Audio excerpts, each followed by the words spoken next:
Pessoal, boa noite para todo mundo, então, que está aqui no Zoom, né, com a gente, e depois para quem acompanha aí no YouTube, né. Vamos começar aqui a aula de hoje e sempre relembrando, né, iniciando, deixa eu projetar aqui minha tela, sempre relembrando, iniciando, retomando o nosso cronograma, né. Então, se atentem, né, porque a gente está avançando na disciplina, né. Na aula passada a gente cumpriu um conjunto de conteúdo muito importante, né, que foi o conteúdo relativo ao livro do Garrett Morgan, né, Imagens e Metáforas Organizacionais. Foram 8 aulas, né, praticamente aí um mês de aula, né, só para a gente dar conta do livro. E hoje a gente vai iniciar, né, um outro assunto, né, dentro ainda de análise organizacional. Nós vamos continuar dentro da temática da unidade 2, que é a questão da análise organizacional, só que hoje a gente vai entender a análise organizacional a partir da proposta da ecologia organizacional, tá? Ou da chamada abordagem ecológica de organização, né? Tem aí uma leitura obrigatória, né, do Baum 99, que é a referência para esse texto, tá? Pessoal, então, iniciando esse assunto novo aqui na aula, né, o que a gente poderia falar sobre ele para introduzir, para iniciar aí a compreensão, o estudo de vocês na chamada ecologia organizacional, né? Bom, lembrando que a gente está na unidade 2, né, então aqui a gente necessariamente está falando de análise organizacional, né? Então, o que é análise organizacional? É o processo de identificação, de diagnóstico, né, de fenômenos, de situações, né, onde o gestor diagnostica uma situação, separa aquela situação em partes, relaciona as partes e toma uma decisão, né? A gente viu que as dimensões básicas de análise das organizações, ou seja, esse processo de análise organizacional, se aplica à estrutura, ambiente e estratégia, né? E hoje aqui a gente vai ver uma proposta de análise organizacional que foca exatamente na dimensão ambiente, né? Então, lembrando que o ambiente é sempre interno ou externo, né? Então, quando a gente fala em ambiente, a gente não necessariamente não está falando de algo fora da organização. Ao falar em ambiente, a gente pode também estar falando da própria organização, por exemplo, se a gente estiver falando de ambiente interno, né? Então, a primeira compreensão que vocês precisam ter, a compreensão mais ampla que vocês precisam ter sobre esse assunto de hoje, é que ecologia organizacional, né, é uma teoria, né, é um quadro teórico que fala de análise organizacional relacionada a ambiente. Tá? Então, aqui nós vamos abordar, né, um pensamento, uma corrente, uma teoria que vai fazer análise organizacional do ambiente. Tá? Primeira coisa. Segunda coisa que vocês precisam entender é o que não é ecologia organizacional. Não só o que é, né, mas principalmente o que não é. Por quê? Esse nome é um nome que cada dia mais, mas muito mais hoje em dia, e possivelmente ainda mais no futuro, né, ele vai assumindo um sentido que as pessoas relacionam muito a ideia de ecologia com o meio ambiente, né? Meio ambiente, quando eu digo no sentido de natureza, sustentabilidade, essas coisas, não com ambiente profissional interno e externo, né? Meio ambiente, né? E essa é a ideia que vocês precisam entender que não está relacionada à ecologia organizacional. Tá? Ecologia organizacional não trata de sustentabilidade, empresas verdes, uso de recursos renováveis, né? Não está ligado a replantio de árvore, a responsabilidade socioambiental. Não é isso que é ecologia organizacional. Tá? A gente vai ver o que é daqui a pouco, mas já desde já saibam o que não é. Quando a gente fala de ecologia organizacional, nós não estamos falando que é uma empresa que tem uma abordagem relacionada à preservação da natureza, uma empresa que faz replantio de árvore, né, que faz reposição de carbono. Isso não tem nada a ver. Tá? Ecologia organizacional, apesar do nome dar essa margem, né, ecologia organizacional, abordagem ecológica, não trata dessas coisas, tá? De meio ambiente, sustentabilidade e outras coisas. Bom, pessoal, o que é, então, ecologia organizacional? Entendam duas coisas sobre ecologia organizacional, pessoal. Tem aquela noção de ecologia que a gente fala assim, que essa é uma noção ecológica, né? Por exemplo, quando a gente faz um planejamento de cenários, né, planeja cenários da organização. Então, um cenário onde o nosso lucro cai, um cenário onde o nosso lucro sobe, um cenário onde o preço do nosso produto desce, um cenário onde o dólar se valoriza, cenários organizacionais. Cenários organizacionais é algo que implica em um pensamento ecológico da organização. Entende? Por quê? Porque, como, né, o Morgan falou, implica em pensar a ecologia, o ambiente da organização, quando, por exemplo, você faz um cenário. Então, você tem essa noção de ecologia organizacional. Porém, a abordagem ecológica em si, a ecologia organizacional em si, técnica, cientificamente construída, é uma outra coisa. Tá? Ecologia organizacional, pessoal, vai estudar a influência do ambiente interno e externo da organização sobre a taxa de nascimentos e mortes das empresas. Isso é especificamente ecologia organizacional que a gente vai aprender aqui. Então, a ecologia, voltando para ajudar vocês a entenderem, ela também pode ter esses dois aspectos. Um, aquilo que a gente chama de pensamento ecológico, né, que é aquele pensamento administrativo, como, por exemplo, o do Morgan. Lembra a imagem do Morgan? Que você tem que pensar a empresa como se fosse um organismo vivo. O que é um organismo vivo? Um organismo que vive no meio ambiente, que tem necessidades, que tem ciclo de vida. Aquela é um pensamento ecológico do Morgan. Entende? Por quê? Porque é um pensamento sobre a empresa a partir do pensamento do ambiente dela. Aquilo é uma coisa. Outra coisa é ecologia organizacional em si. A ecologia organizacional em si, não o pensamento ecológico, né, que se aplica a tudo, vamos dizer, que você fala em ambiente. A ecologia organizacional em si é uma corrente teórica própria na administração, que quase ninguém conhece, só quem estuda. Né? Possivelmente vocês estão ouvindo falar disso aqui pela primeira vez. Ecologia organizacional é uma escola dentro da administração, que vai estudar o quê? Por que as empresas nascem e morrem em função do seu ambiente interno e externo. É isso. Então, se você lá, época, ainda não era aluno de administração, né, e de certo ficava pensando, o que será que eles estudam na administração? Será que eles estudam como que uma empresa nasce ou morre? Sim.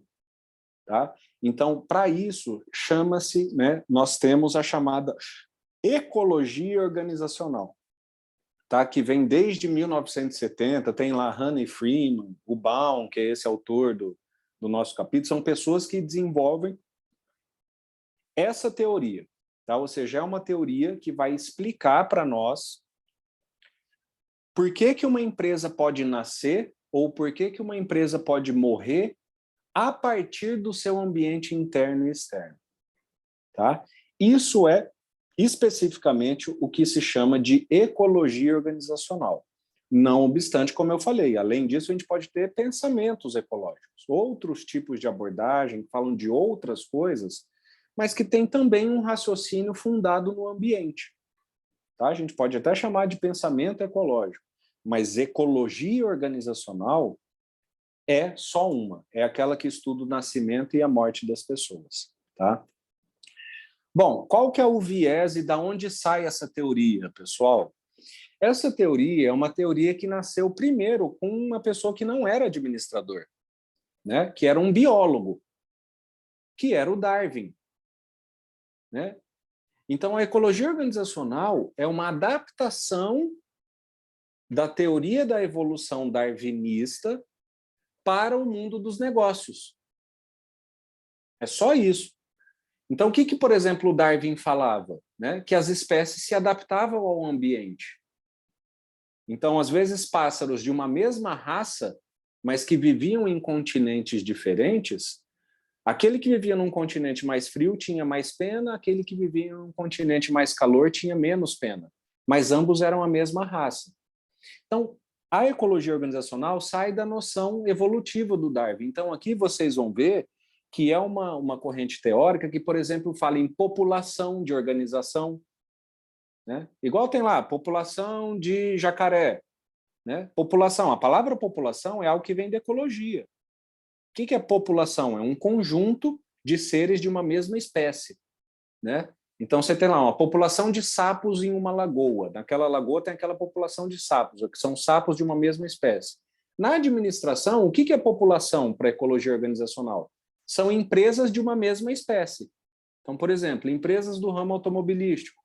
São empresas que constituem uma população de empresas, né? Empresas de marketing é uma outra população, né? Empresas de segurança é uma outra população. Então, é uma abordagem da administração que vai tentar entender as empresas a partir da noção de ser vivo da evolução, da teoria evolucionista do Darwin, né? Então, vai falar, tem populações, essas populações, por exemplo, podem se canibalizar, elas podem competir, alguns seres ali dentro da população vão morrer, tem ciclo de vida da população. Então, a noção da ecologia organizacional, pessoal, sai da teoria evolutiva do Darwin. E, assim, resumindo de modo grosseiro, o que é a ideia? É basicamente as mesmas coisas que acontecem na evolução do Darwin acontecerem nas organizações, tá? Para estudar nascimento e morte, né? Como eu já falei. Então, ela dá essa ênfase no contexto interno e externo, né, para explicar a fundação e o fracasso, ou seja, o nascimento e a morte de empresas, né? E aí a teoria já especifica 4 processos ecológicos que podem levar uma empresa a nascer ou morrer, né? Então, a gente tem basicamente aí para nós gestores, né, se você fica aí se perguntando, como que uma empresa nasce ou morre, né? Nós podemos ter pelo menos 4 grandes processos de nascimento e morte das empresas. Processos demográficos, ecológicos, ambientais e tecnológicos, né? Então, a teoria ecológica já definiu, já fez as hipóteses, né? Já descreveu como que um processo demográfico pode levar uma empresa a nascer ou morrer, né? Então, isso aqui é tudo construção teórica, tá? Que tem aplicação na nossa prática hoje em dia. Tá?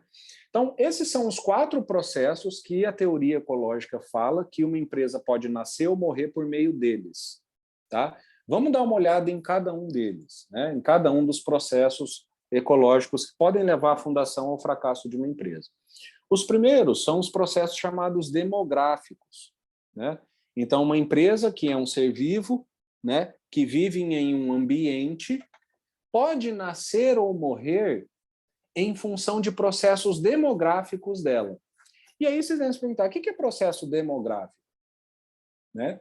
Basta vocês se perguntarem o que é demografia, né? Quando você participa de uma pesquisa lá, né? E eles pedem os seus dados demográficos, né? Forneça os seus dados demográficos. O que são dados demográficos nossos, né? Sexo, idade, altura, escolaridade, estado civil, profissão, né? Todos esses são dados demográficos. Então, quando a ecologia organizacional fala que a empresa também sofre processos demográficos para nascer ou para morrer, significa que processos demográficos são aqueles processos inerentes à própria empresa. Ou seja, aqui a gente vai estar falando do ambiente interno, né? Então, o que é uma característica demográfica importante da empresa? A idade, né? Então, existem processos relacionados ao tempo de existência da empresa que vão levar essa empresa a ter uma tendência maior ao sucesso ou ao fracasso. O tempo de existência da empresa.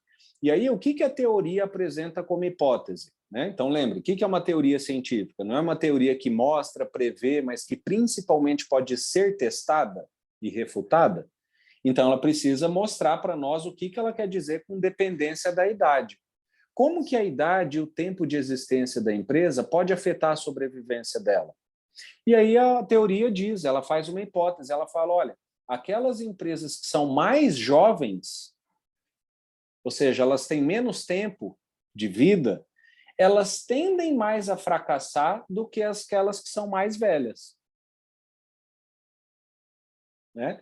Então, o que já chama a nossa atenção como gestor, como administrador? Poxa, se eu tenho uma empresa, a chance maior dela falir vai ser ali nos primeiros 5 anos, que é quando ela ainda tem pouca idade, né?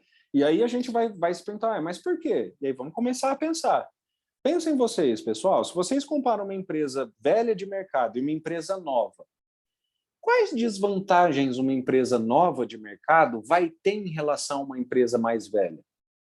Né? Então, por exemplo, uma empresa que é jovem, ela já tem uma clientela consolidada? A empresa que nasceu ontem, ela já tem uma clientela fidelizada? A empresa que nasceu ontem, ela já tem uma imagem estabelecida no mercado? Né? A empresa que nasceu ontem, ela tem um acesso fácil a crédito? Não. A empresa que nasceu ontem, ela tem muita estrutura disponível, né? Por exemplo, sei lá, aconteceu alguma coisa, eu tenho ativos para vender, né? Eu consigo lidar com qualquer situação que aparece para mim, né? Então, meus clientes pararam de comprar, tá? Mas eu tenho várias matrizes para vender, eu tenho muito equipamento, eu consigo. Não. Então, o que a ecologia organizacional diz para nós? Aquelas empresas que são mais jovens, elas vão ter muito menos acesso a recursos, a situações, né, a contextos, do que uma organização velha tem. Por quê? Porque ela está chegando no mercado. Então, dificilmente ela vai ter uma imagem consolidada, dificilmente ela vai ter um mercado de clientes consolidado, dificilmente os clientes vão ser fiéis a ela, dificilmente ela vai ter acesso a recursos mais baratos, ou seja dinheiro ou recursos produtivos, né? Então, por isso, e aí ela está concorrendo com o quê? Com empresas mais velhas. Então, se você compara empresas mais jovens com empresas mais velhas, geralmente, as mais novas tendem a correr mais risco de falir, justamente por todas essas questões que eu estou falando aqui para vocês. Mas uma empresa velha não pode falir também? Pode, claro que pode. Mas aqui, lembre-se, a gente está falando de idade. A empresa mais velha, ela pode até falir, mas não vai ser por causa da idade dela. Né? Ela vai falir porque foi tomada uma decisão gerencial errada, porque veio uma pandemia da vida, ela não aguentou. Né? Então, ela pode falir, mas não em função de características do tempo de existência dela, que é o que acontece com a mais jovem. A mais jovem também pode falir por uma decisão errada. Mas, além dela poder falir por uma decisão errada, ela também pode falir só pelo fato dela ser jovem. Por quê? Porque o fato dela ser jovem determina o acesso a recursos que ela tem, por exemplo. Não adianta você virar o bicho, o melhor gestor do mundo, que vai ter coisa que, em função da idade, a empresa não vai ter acesso. Percebe? Então, isso é o chamado de processo de dependência da idade, que a ecologia vai dizer para nós. Qual que é a comparação ecológica que a gente faz aqui? Né? Quem tem mais chance de sobreviver numa savana da África? Um filhote ou um adulto? Né? É assim que se comporta a natureza. Um filhote recém-nascido que precisa do adulto, do pai e da mãe para alimentar ele, óbvio que ele vai ter muito mais risco de morrer num ambiente como uma savana.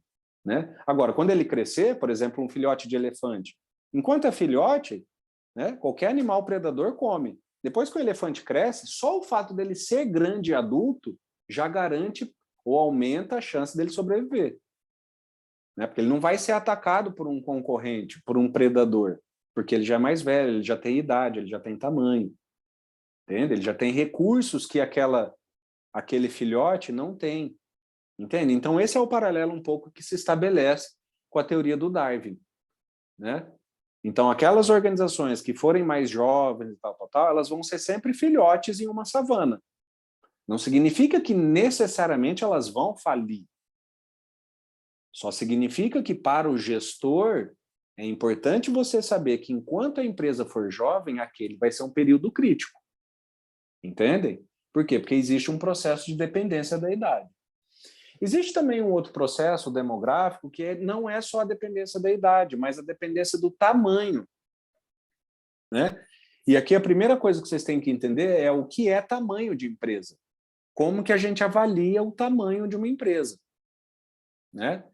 A gente tem alguns métodos. Por exemplo, eu posso avaliar o tamanho de uma empresa pelo número de funcionários.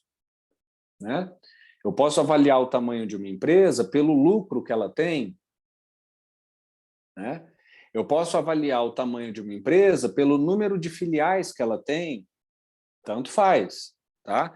E aqui, qual é o critério que a gente adota aqui no Brasil? O critério oficial adotado no Brasil, tá? Pelo SEBRAE, pelo governo federal do Brasil, é o critério de número de funcionários, tá? Então, para fim dessa aula aqui, em função da gente viver no Brasil, vamos entender que tamanho é número de funcionários, né?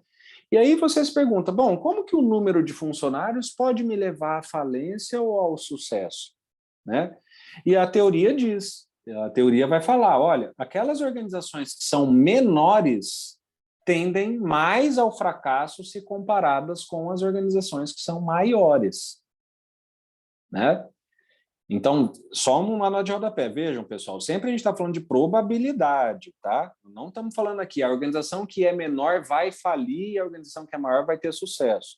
É só como eu falei, isso aqui tem que ser um pensamento gerencial para vocês levarem, enquanto gestores, que, enquanto a empresa é pequena, cautela, perigo, né? Postura conservadora. Por quê? Porque a empresa está numa época em um tamanho que ainda ela pode ser abalada, né? Porque imaginem vocês, pessoal, vamos pegar esse exemplo claro aqui da pandemia, né, que tem acontecido conosco.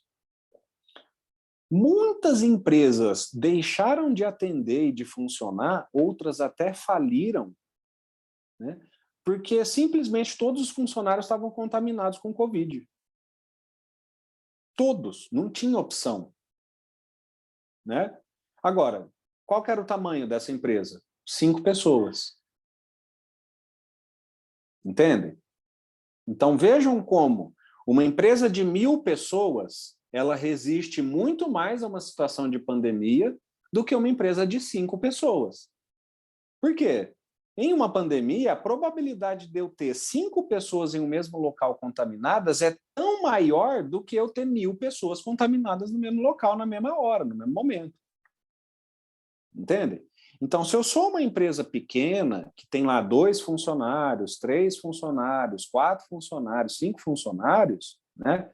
Acho que empresa pequena no Brasil é até 20, alguma coisa assim, né? O que vai acontecer na pandemia? Há a possibilidade real dos meus 5 funcionários se contaminarem ao mesmo tempo. E aí, o que eu faço? Eu paro de atender. Se eu paro de atender, parei de funcionar. Se parei de funcionar, parei de lucrar. Se eu parei de lucrar, eu não pago conta. Se eu não pago conta, eu não sobrevivo. Né? Ao passo que uma empresa maior do mesmo ramo, com 1.000 funcionários, o que acontece? Não só as pessoas não se contaminam ao mesmo tempo, eu posso até ter uma baixa. Poxa, a gente está com 30 funcionários contaminados. Só que sou 30 em 1.000. Né? Eu substituo alguém, eu contrato alguém temporário, né? Eu coloco alguém ali no lugar, percebem? Então, uma empresa que tem um tamanho maior, ela resiste muito mais aos abalos que podem acontecer no ambiente interno e externo. Né? Ao passo que, se eu tenho uma empresa menor, eu sou mais suscetível. Né? Eu não consigo enfrentar grandes variações. Pô, contaminou todo mundo ao mesmo tempo. E agora? Agora lascou. Nós não temos dinheiro em caixa, nossa empresa é pequena, né? Não temos o que fazer, e é isso. Vamos fechar as portas, vamos pedir empréstimo para continuar e assim por diante. Então, essa é uma situação que a teoria ecológica já prevê e que diz para nós, como gestores, uma empresa que é pequena ou menor em relação aos seus concorrentes, ela vai ter uma tendência maior ao fracasso. Não significa que ela vai fracassar, mas significa que ela precisa ser gerida de um modo muito mais cauteloso do que se a empresa fosse grande. Entendem? Então, é isso que a dependência do tamanho fala para nós. Né? Ou seja, esses aqui, pessoal, são processos demográficos, né? Ou seja, processos ambientais, ecológicos, relacionados às características da própria empresa. Nesse caso aqui, idade e tamanho, para explicar o nascimento e a morte dela. Né? O Jonathan fala aqui, vivi na pele esse acontecimento, empresa pequena, erramos no excesso de ousadia, no ano que estourou a pandemia, usamos muito a comparação de crescimento exponencial de anos anteriores e a cautela do cenário real foi deixada em segundo plano. Resultado, crise, e um ano depois paramos a operação. Poderia ter sido essa aula antes, né? Exato. Então, eu sei que a história é triste, né, Jonathan? Mas ela é uma história que cai como uma luva aqui, como na aula. Né? Cai como uma luva aqui na aula, porque está aí, todos os exemplos que eu estava falando eram reais, né? Mas está aqui o exemplo de alguém que vive essa realidade. Entende? Então, percebem? E principalmente a última parte, achei que é muito feliz, né? Se você tivesse visto essa aula antes, com certeza você já teria um outro pensamento de gestão, né? Porque, como eu falei, isso aqui a gente estuda desde a década de 60 do século passado. Né? A gente sabe disso. Só que o que acontece? É o que eu falo para vocês, ninguém quer ler, ninguém quer estudar, ninguém quer entender, só querem ler Chiavenato, ler Google, né? Ver o que o Max Geringer fala. Ninguém nem imagina que a administração tem toda uma área do conhecimento que estuda, que faz experimentos sobre isso, pessoal, que publica artigo, que publica livro só sobre isso. Você quer saber o que ameaça o seu negócio do ponto de vista ecológico? Leia a ecologia organizacional. Você vai conhecer ali 4, 5, 10 processos que já vão abrir sua cabeça. Já vão falar, pô, isso aqui é uma coisa que eu tenho que olhar, isso aqui eu tenho que ficar atento, idade, tamanho. A gente vai ver ali nicho de mercado, população. Tá? Então, é isso mesmo. Obrigado pelo exemplo aí, Jonathan. E meus pêsames, né? Mas acontece. O negócio fecha, o outro abre. Né? A gente tem também, pessoal, o que a teoria chama de processos ecológicos. Então, a gente viu lá processos demográficos, né? Então, idade e tamanho, e a gente tem também chamados os processos ecológicos, tá? Que aqui eles se dividem em outros 3 processos. A gente tem o processo ecológico de extensão do nicho, né?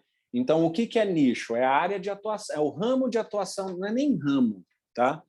Nicho implica na ideia de ramo, tá? Então, nicho implica lá em você escolher um negócio. Então, por exemplo, né, a aviação comercial que está ali no exemplo. Tá? Só que a noção de nicho vai um pouco além, não é só o seu ramo. O nicho é a clientela que você atende dentro daquele mercado. Tá? Então, por isso que eu não gosto de chamar nicho de negócio, porque negócio é tipo assim, tá, aviação, mas tá, e dentro da aviação? Qual é o tipo de clientela que você atende? Esse é o seu nicho. Tá? Então, o que a teoria ecológica vai falar? Que existem dinâmicas de falência, sucesso e falência de empresas que dizem respeito ao tamanho do nicho. Ou seja, o tamanho da característica da clientela que é atendida. E o que diz a teoria? Aquelas empresas que são especialistas, ou seja, empresas que têm um nicho menor, então ela é especializada em um nicho único. Né? Por exemplo, o táxi aéreo. Quem que táxi aéreo atende no Brasil? Só a classe A, A+, e A++. Classe B nem voa de táxi aéreo. Então, veja, uma empresa que a gente chama de extremamente nichada. Ela é super especialista, ela só vai atender ali, sei lá, não tem 20 mil pessoas para ela atender no Brasil. Né? Então, extremamente nichada. Essas empresas especialistas, elas tendem a uma menor taxa de fracasso se comparadas com empresas generalistas. Olha só que previsão interessante, né? Porque ela já não é tão clara como as demais. Porque o que a teoria aqui está falando? Olha, aquela empresa que tem um nicho de mercado mais fechado, né? Então ela é bem especializada, como, por exemplo, táxi aéreo, eu vou atender classe A, A+, e mais, eu só vou atender quem tem capacidade de pagar 20 mil em um voo entre Brasília e Goiânia. Né? Esse é o nicho do táxi aéreo. Né? Então, essas empresas bem especializadas, elas tendem a ter mais sucesso, ou uma taxa de sucesso maior se comparada com as generalistas. Ou seja, a Varig, né? Esse slide está tão desatualizado que a Varig ainda existia na época. Né? Mas comparando com o táxi aéreo, que é especialista, qual empresa seria generalista? A Gol. porque ambas atuam na aviação, mas a táxi aéreo vai atender só classe A+. E a generalista, a Gol, vai atender da B para baixo. Né? Ela vai atender da B, hoje em dia até a classe D está voando no Brasil. Certo? Então, essas empresas mais especialistas tendem a ter mais sucesso do que as generalistas. Vejam que essa é uma situação que já não faz sempre sentido como a gente estava pensando em idade e tamanho. Quando a gente estava falando em idade e tamanho, fica meio óbvio, né? Ah, é verdade, uma empresa que é menor, ela vai ter muito mais dificuldade do mercado. Né? Uma empresa que é mais nova vai ter muito mais dificuldade. Então, fica mais claro. Nesse caso aqui, a gente tem que olhar com mais cautela. Por quê? Porque as duas coisas fazem sentido. Tanto uma empresa que é mais nichada, ela ter maior sucesso, quanto a empresa que é mais generalista, também ter maior sucesso, dependendo da situação. Então, por exemplo, por que a teoria fala que uma empresa especialista, né, mais nichada, ela tende a ter mais sucesso, pessoal? E hoje essa é uma realidade muito forte no mercado, em todos os mercados que vocês veem. Né?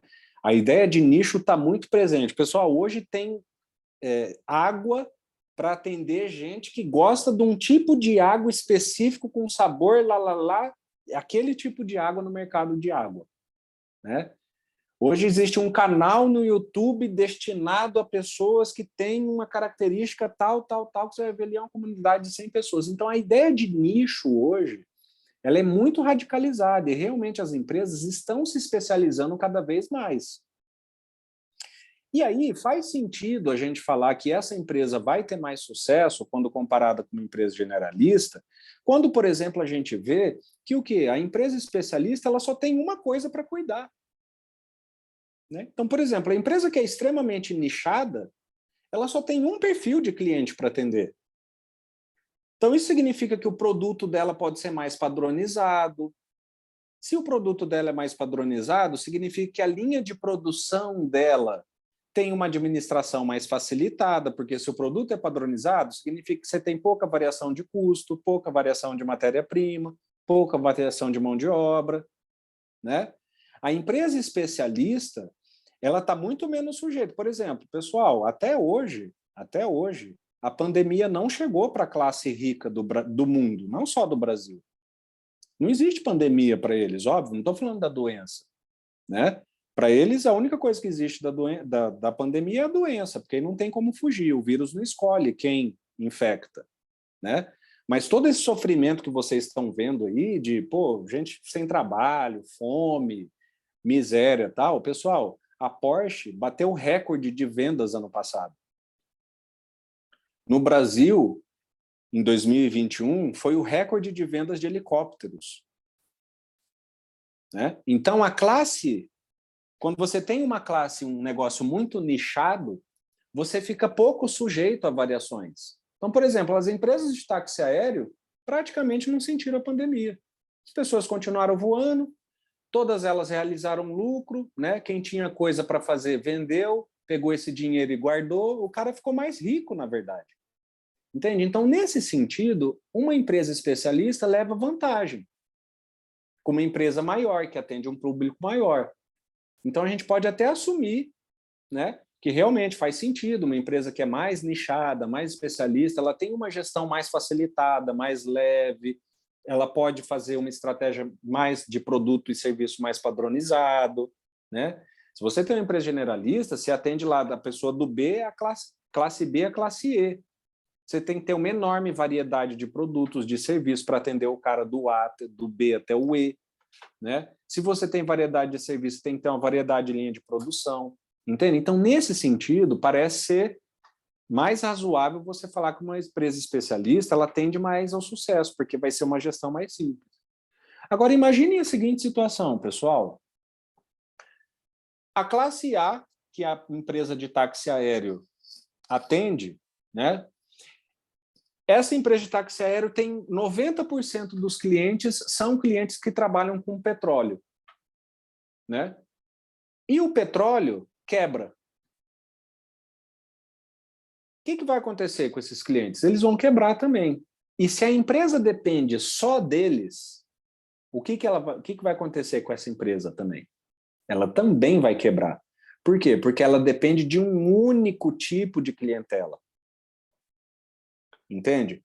Então, se a gente começa a fazer uma crítica a essa perspectiva de nicho, nem sempre uma empresa menor vai levar vantagem. Porque ao mesmo tempo em que, sim, ela é enxuta, ela pode ser mais padronizada, e isso dá uma vantagem para ela, se de repente acontece alguma situação no ambiente que quebra a única clientela que ela tem, porque afinal de contas ela é nichada, né?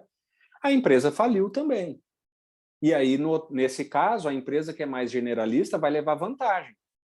Né? Por quê? Porque faliu só uma parte dos meus clientes.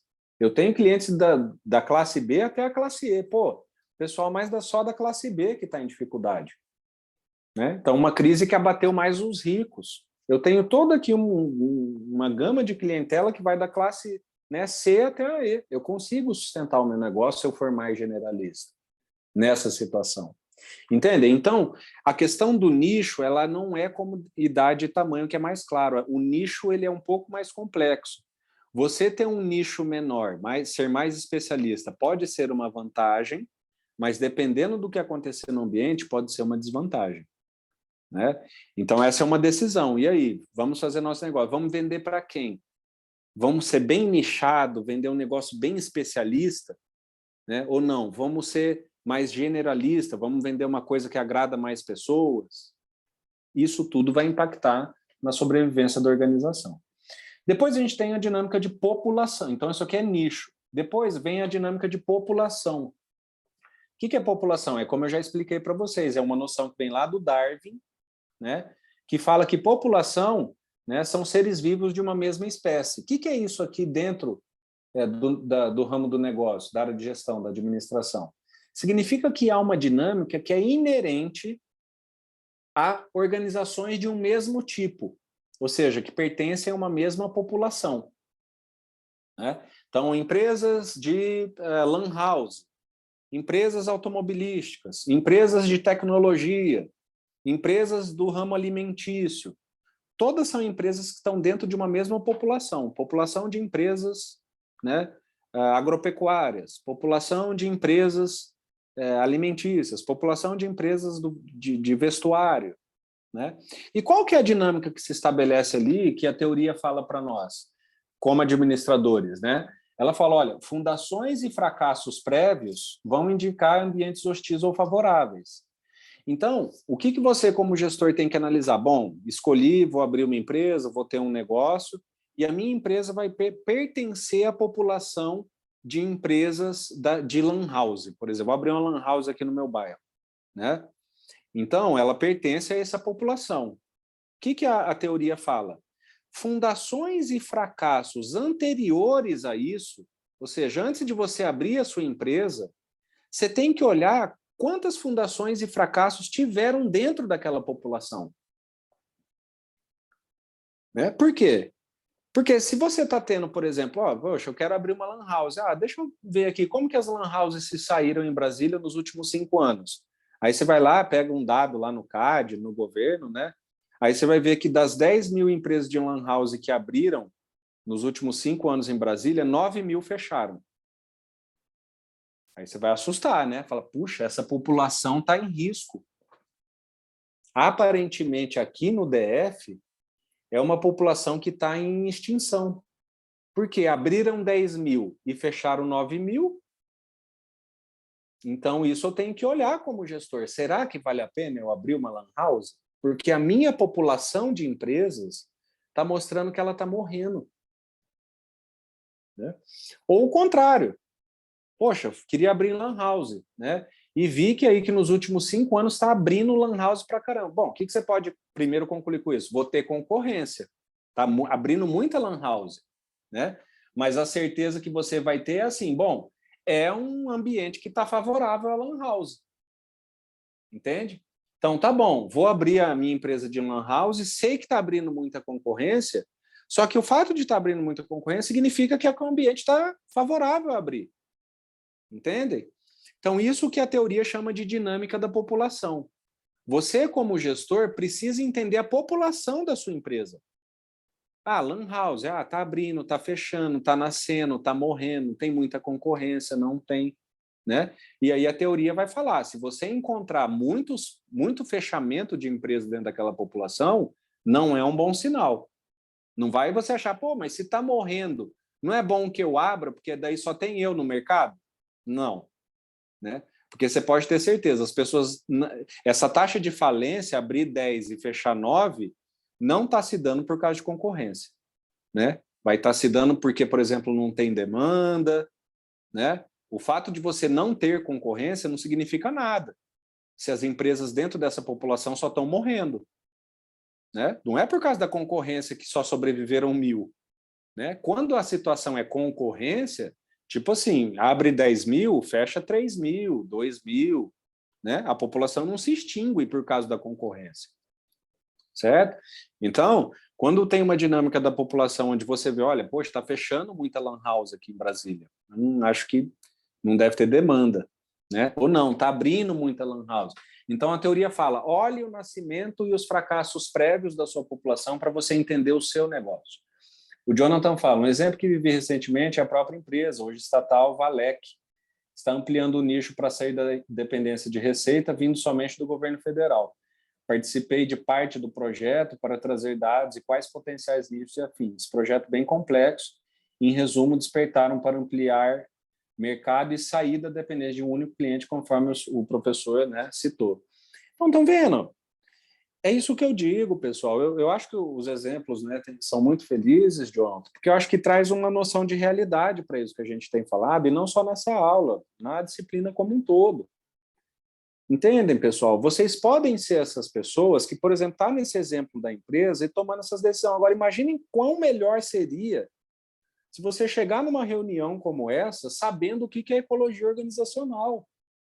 E aí, quando você vai discutir nicho, que é o exemplo específico que foi dito aqui pelo John, você fala, olha, um nicho muito grande não é bom. Ou você fala, é melhor a gente ficar com um nicho pequeno.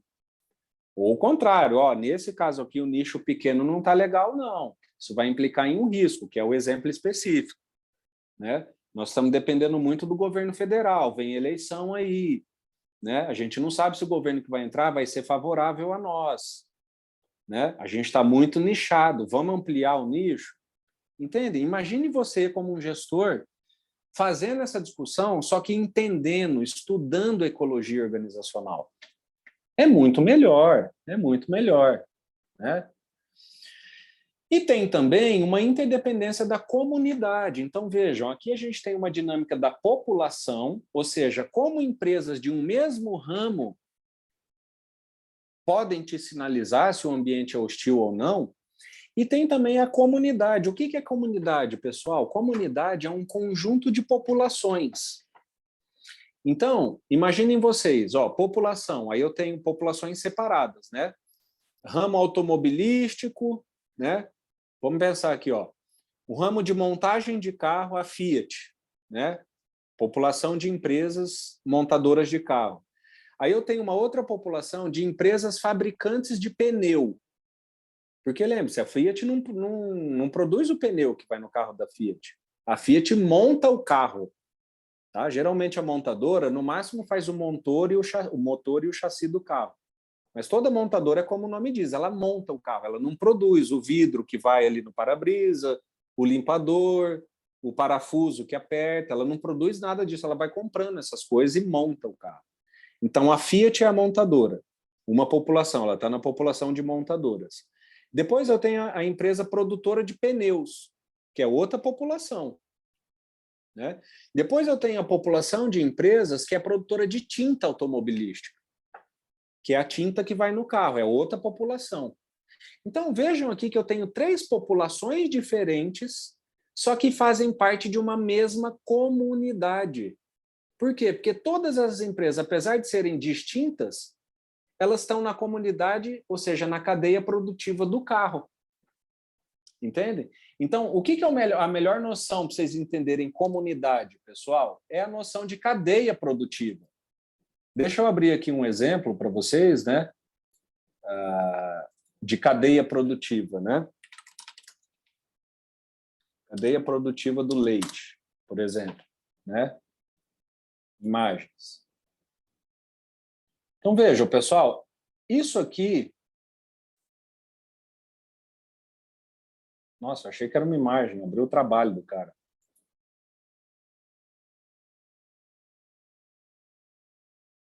Deixa eu ver aqui. Tá, isso aqui.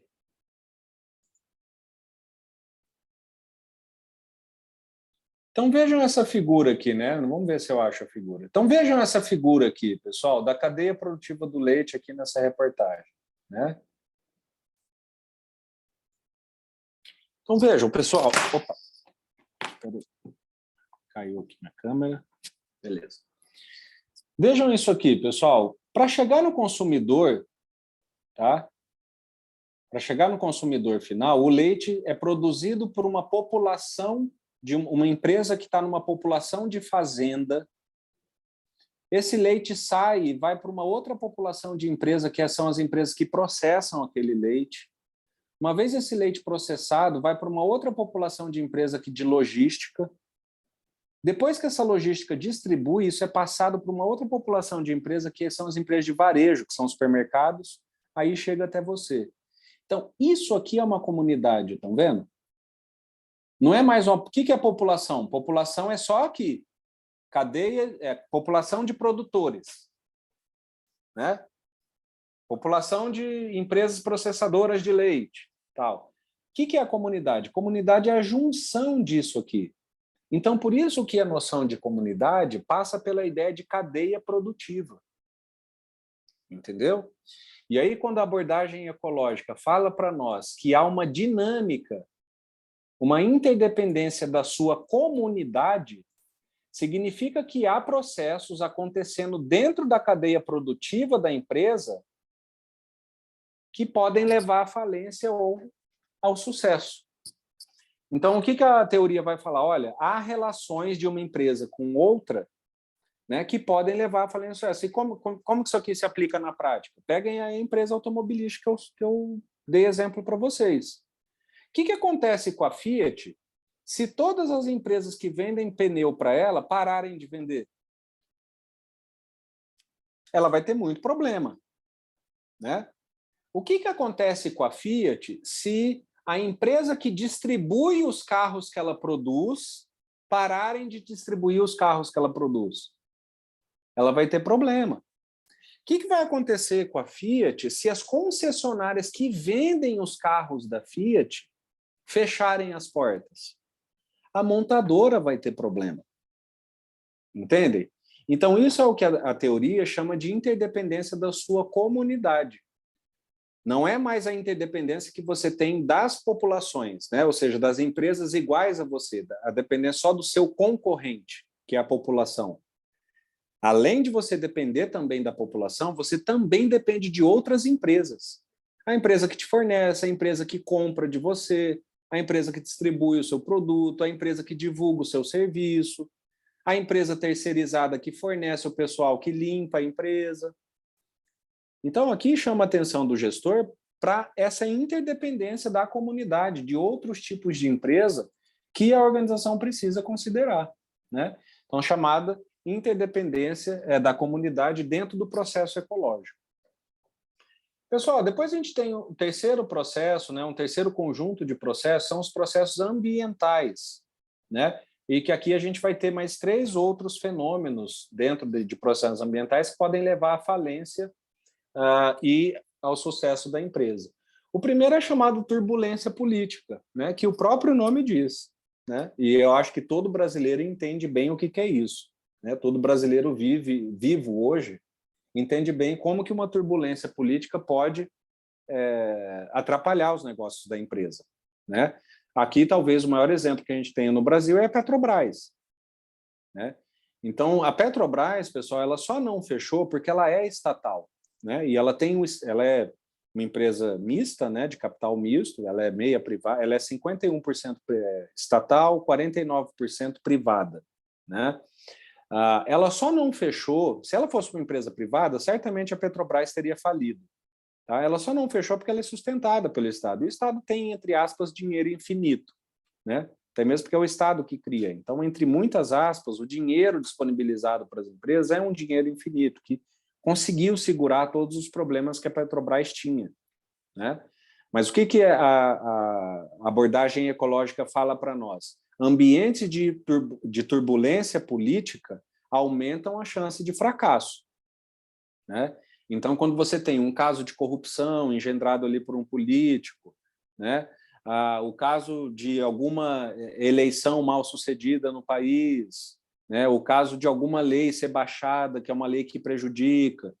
Então, turbulências políticas também aumentam a chance de fracasso, né? Aqui é um fenômeno meio óbvio, né? Vocês entendem por si só, mas saibam que a ciência estuda isso.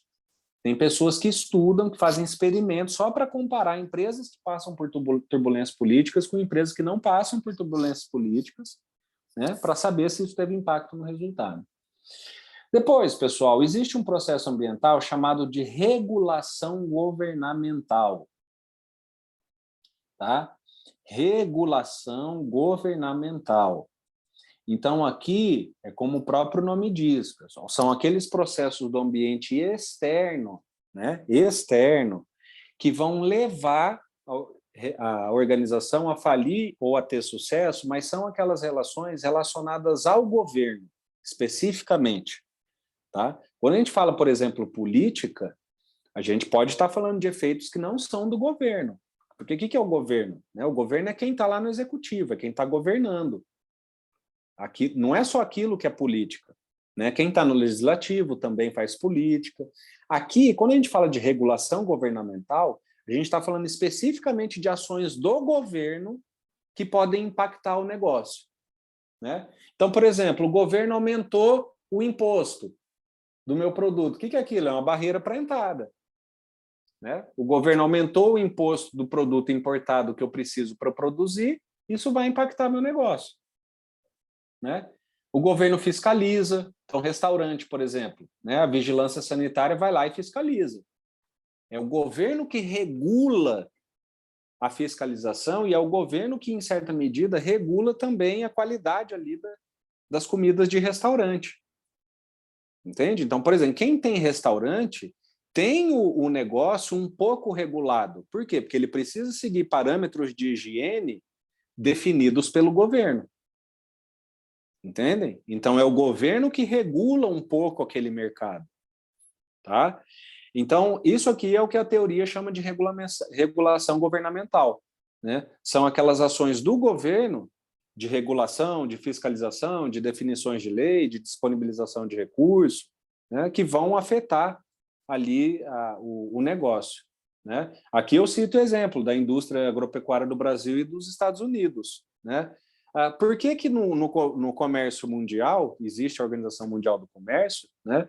Por que no comércio mundial, muitos ramos de negócio é proibido o país subsidiar aquele ramo? Né? Então, por exemplo, é proibido, no comércio mundial, é proibido o país subsidiar a produção de soja. Nenhum país no mundo pode fazer subsídio. Óbvio que você tem como fazer empréstimo. Tá? Subsidiar é pegar basicamente o dinheiro e investir de modo direto.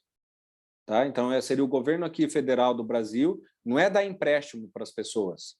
Né? É, entre aspas, dar o dinheiro, tá? Mas dá em que formato? Por exemplo, o governo começa a comprar a máquina e vender com 90% de desconto.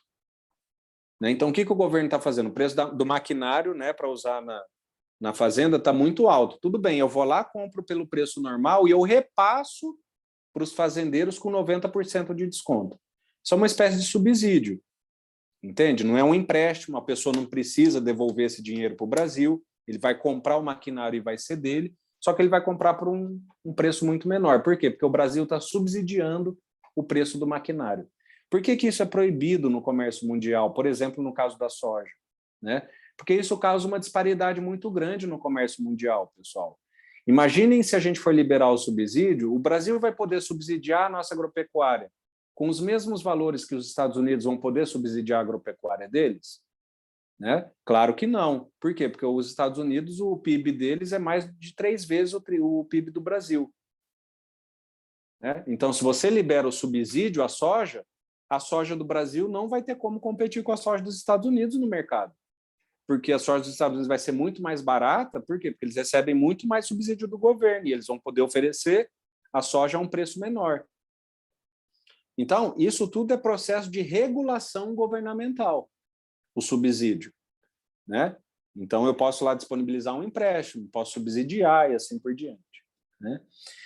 E tem também, pessoal, os processos ambientais chamados de parcerias institucionais, tá? Que é basicamente as parcerias que a empresa pode desenvolver com o Estado. Tá? E qual que é a diferença entre Estado e governo? Pessoal, o Estado é o Estado brasileiro. Tá? É o Estado fundado, tá, na Constituição de 1988. Isso ninguém muda. Tá? O Estado brasileiro é o Brasil como tal.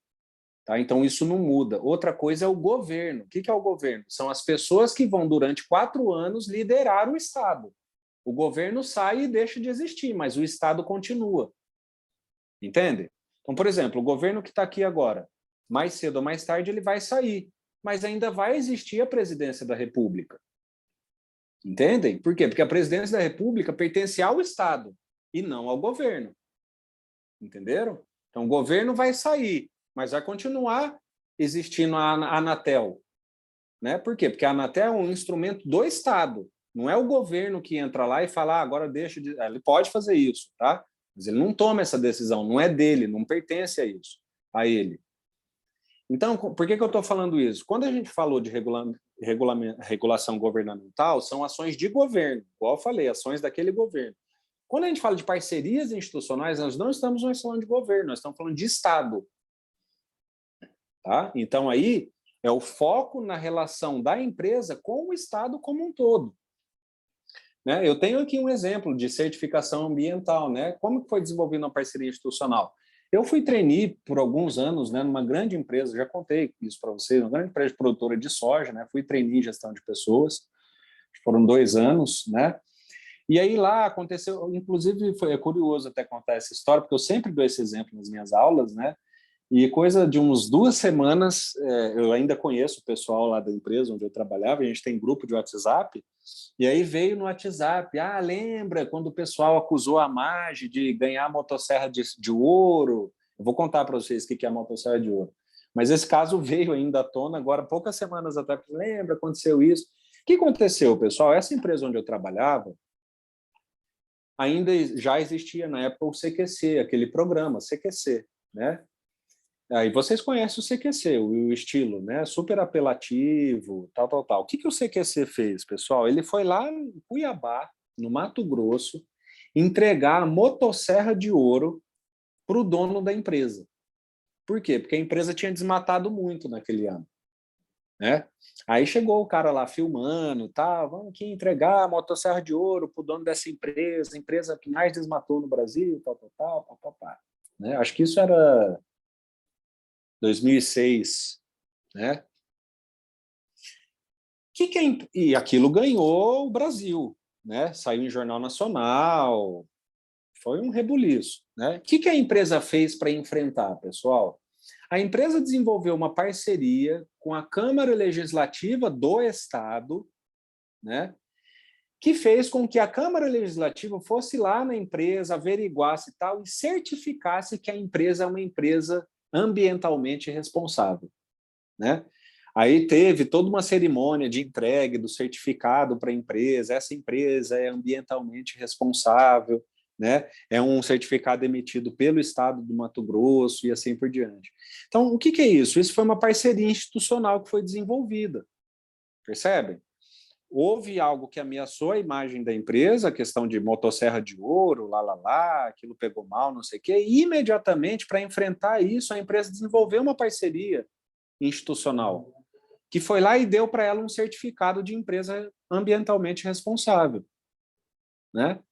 Então, isso é parceria institucional, são parcerias que vão influenciar o sucesso ou o fracasso de uma empresa e que são parcerias fundadas na ideia da parceria da empresa com o Estado, tá? Que a teoria já prescreve também. Deixa eu arrumar aqui minha câmera. E, pessoal, indo para o último exemplo, né? O último processo de fundação, que pode levar à fundação e o fracasso de uma organização, segundo a ecologia organizacional, obviamente não poderia deixar de serem os processos tecnológicos, né? E aqui, diferentemente dos demais, acho que é o que vocês mais têm facilidade de entender, né? Porque isso é como eu falo, isso aqui é um conhecimento que, na verdade, as pessoas já têm, né? Elas só não têm, assim, um conhecimento científico, sabe, embasado, que ela consegue citar, saber de onde veio, mas essa noção aqui de negócio praticamente todo mundo já tem, né? Que é o quê? O que a teoria diz sobre os processos tecnológicos, né? Podem haver ciclos de tecnologia que vão levar a sua empresa a ter sucesso ou a fracassar. Só isso. Tá?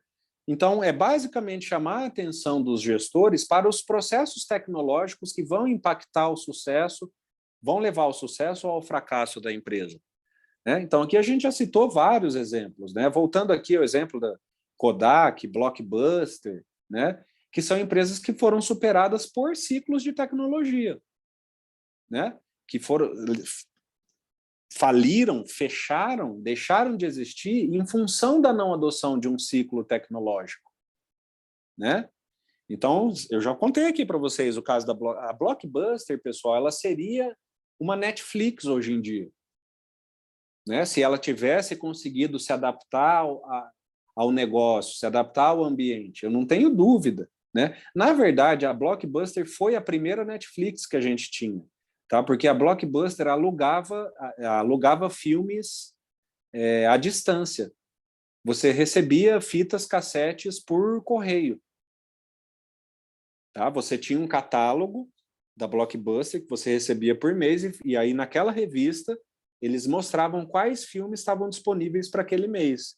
E aí você via lá, sei lá, quero ver Titanic. Aí você pedia, chegava uma semana depois pelo correio na sua casa, né? Então, entre aspas, foi a primeira Netflix, porque a Netflix faz a mesma coisa, só que hoje tudo via streaming, né?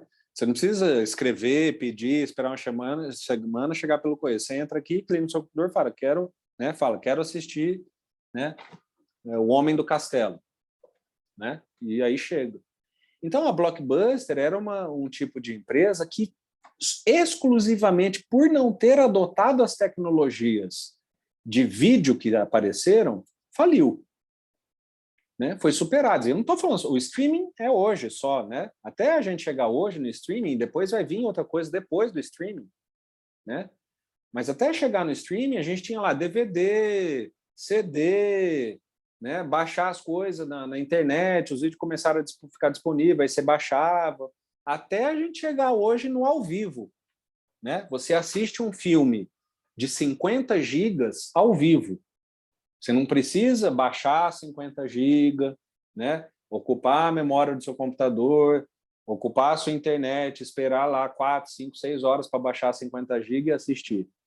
Você assiste um filme de 50 GB ao vivo, em streaming, né? Então, o que está por detrás disso tudo, pessoal? O que a teoria chama de processos tecnológicos, né?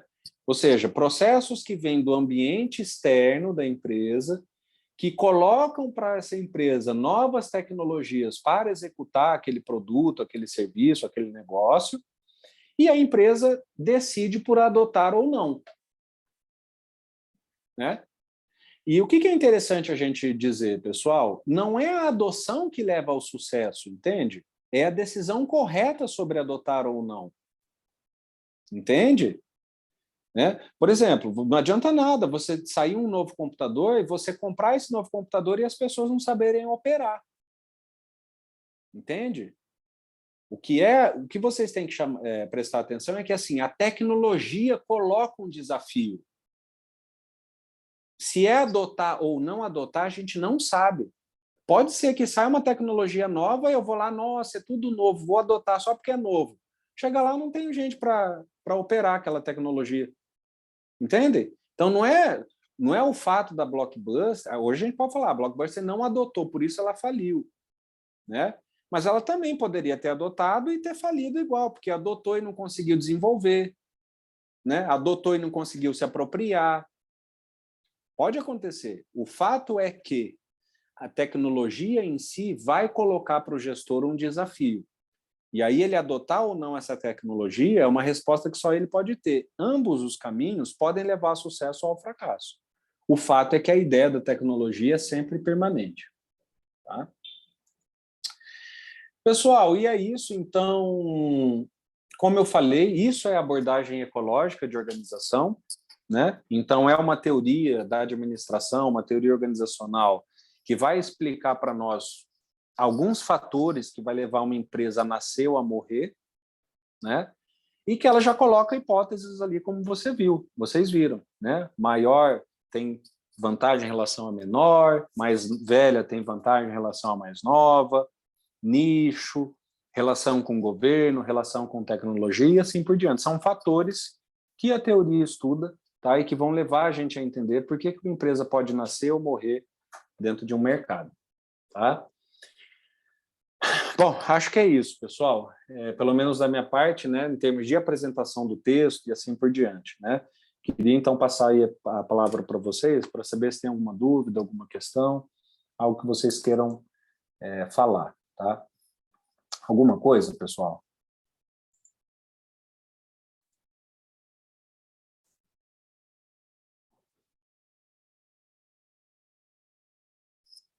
Tranquilo, né? Então tá bom. Beleza. Tá. Pessoal, então é isso, né? Mais um conteúdo, né? Vencemos aí mais uma aula aqui da unidade 2, né? E é isso, tá? Então, uma abordagem muito importante aí é a questão da ecologia, né? E avançamos um pouco mais hoje no conteúdo, tá bom? Então, a gente fica por aqui, tá? Um bom fim de semana a todos, boa noite aí, a gente se encontra na próxima terça-feira. Tchau, tchau.